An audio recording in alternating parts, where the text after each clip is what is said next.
This is a video of what we did in our Scrum training using Nureva Span Workspace software. I'm recording this on my iPhone, so this is actually just showing you the software and the fact that it's ultra wide. I'm just pinching my iPhone screen. So what we did at the beginning is we started off with a group where we just added our tasks straight in, and we could do that by simply scanning a QR code. And those tasks then are interactive, so we can move them along. The next thing we did was we created some groups, and these groups are resizable and editable, and you can move the content around.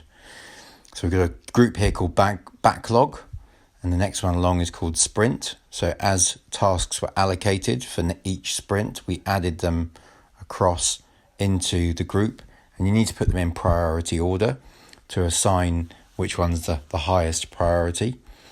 And as we went along, we started making some notes about some of the requirements for the buildings. And this is all just a bit of fun to build a Lego village. So we've got these groups here: in progress, on hold, and then done. So these are all the things we managed to complete by the end of the training. And here's some evidence. So here's where we started with some simple sheets of paper and drawing our roads on. And here's an example of our bus stop, which some of the guys are very proud about. So you can see there's quite a lot of detail that was put into the bus stop, although we had learnt that was a bit of a waste of resources as we were going through the activity. And in terms of learnings, one of the other things that we learnt as we went through was what's called a retrospective. So here's a list of things that we identified that went well or that could be improved. And these, as you can see, we can interact with, and they change colour, but also can be linked into a report.